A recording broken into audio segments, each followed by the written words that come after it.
म्हणजे तुझी ब्यात कायमची संपली असती।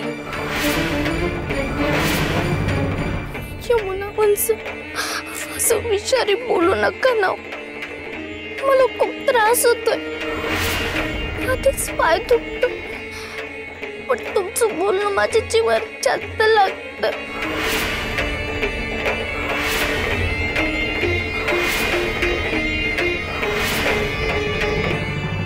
अयो मालक, ये राहावत नाहीये म्हणून बोलतो बघा, घरच्या गोष्टीत म्हणतो मी। छोट्या मालकीनबाई अशा किती वेळा उभा राहणार हो एका पायावर? तुम्ही काहीतरी करा हो। सखूची अवस्था मलाही नाही बघवते हो दामू काका, पण किती वेळा चुकायचं, मी किती वेळा मध्ये पडायचं, परत चुकणाऱ्याला मदत केली की सर्वांसमोर मलाही रमाईची बोलणी ऐकावी लागतात, तरी मी समजून घेतो। आणखी काय करणार? नाही म्हणजे मी नोकर, तुम्ही मालक, तुमची ही अवस्था बघवत नाही हो म्हणून म्हणतोय मी। तुम्ही सरळ बाबाजींकडे जाओ, नाही म्हणजे त्यांना केव्हा दिसणार, ते केव्हा येणार, आणि छोट्या मालकीनबाईंची केव्हा होणार सुटका म्हणतो मी। दुपारपर्यंत आलेच नाही तर, सांजेपर्यंत पण आलेच नाही तर छोट्या मालकीनबाई काय तशाच उभ्या राहणार का हो एका पायावर म्हणतो मी।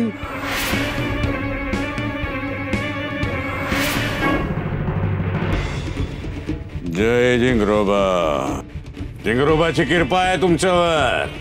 आता जिंगरोबाचं आणि नागोजी बाबाचं नाव घ्यायचं आणि बिनघोर राहायचं, समधी बाधा दूर होईल बघा तुमची।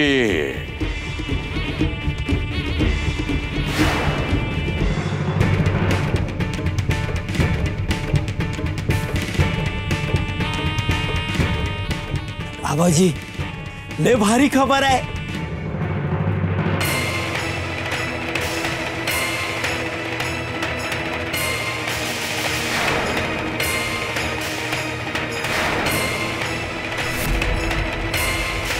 मी सांगेपर्यंत हा पाय हलवायचा सुद्धा नाही। अगं तुझ्या या अशुभ पावलाने माझ्या घरातच काय अंगणात सुद्धा पाऊल ठेवायचा नाही। जय जिंगरोबा। लय म्हणजे लय मोठी खबर आहे। एक घे मैऱ्या, एक घे।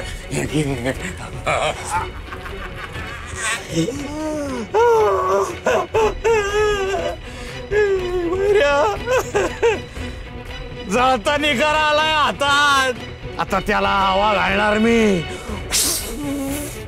आणि मोठा बडका उडवणार। त्या सखूची मान आली रे आता माझ्या, आता पिरघळणार तिला पायाखाली आकाश दिसल आणि डोक्याखाली जमीन,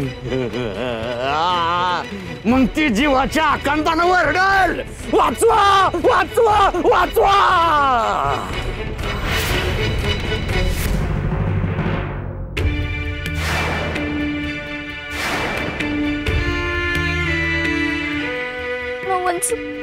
माझा पाय खूप दुखतोय, अजून किती वेळ उभा राहायचं, आणि आता मला खूप घाबरायला होतंय।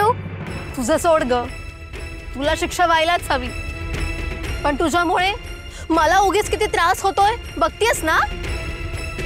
तुझ्यावर पहारा द्यावा लागतोय। चुका तू करायच्या ग, शिक्षा मात्र अख्ख्या घराने भोगायची।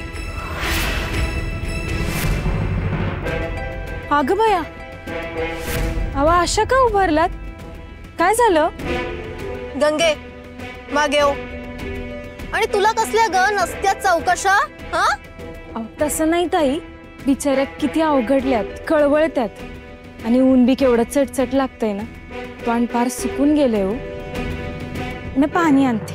गंगे, होचकपणा करू नकोस हा।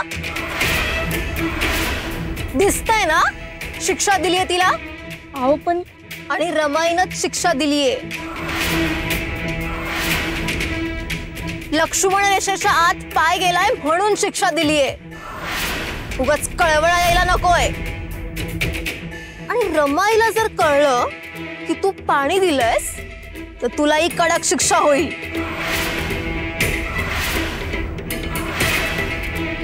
अहो पण पण काय नाही, फार हौस आहे ना ग तुला? एक काम कर, जा माझ्यासाठी माठातल्या पाण्यातलं सरबत घेऊन ये. जा.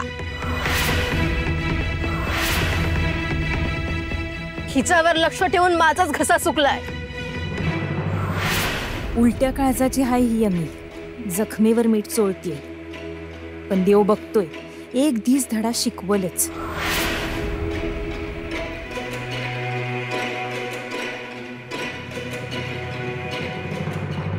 ए बाबांनो, त्या खोलीमध्ये बाबाजींनी भूत प्रेत आणि दुष्ट शक्तींना कोंडून ठेवलेलं आहे.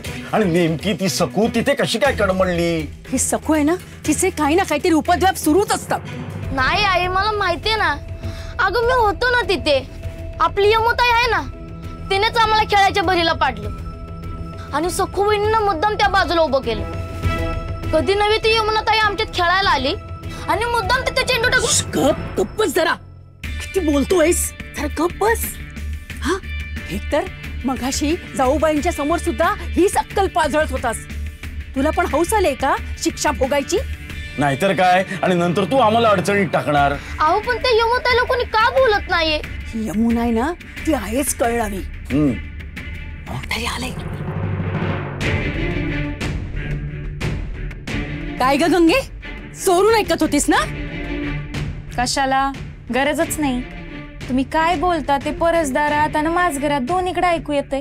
पुरे पुरे शहाजोगपणे बोलू नकोस. कशाला आली होतीस ते बोल.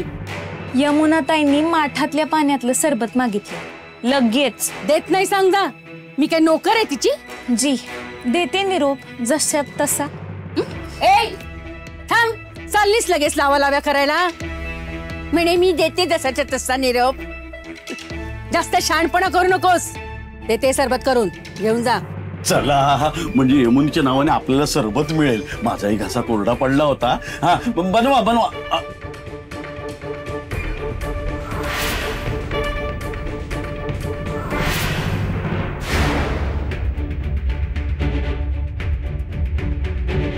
मालक, जय जिंगरोबा. जय जिंगरोबा. ते बाबाजींना भेटायचं होतं. खूप तातडीचं काम आहे. बरं झालं तुम्ही आलायचा. बाबाजी आत्ताच होमासमोर डोळे मिटून बसले होते. त्या डोळ्यासमोर काय दिसलं कोणाच ठाऊक. एकाएकी तुमच्या आईसाहेबांचं नाव घेत सांभाळ सांभाळ, अनर्थ झालाय असं म्हणत आतमध्ये निघून गेले साधना करायला. काय? तुमच्या घरी काय विपरीत घडलंय का? त्याशिवाय बाबाजी असं करणार नाही. ते बाबाजींनाच ठाऊक असेल. मी बोलणं योग्य नाही. जी, तुम्ही आलायचं मी सांगतो बाबाजींना. तुम्ही इथंच थांबा.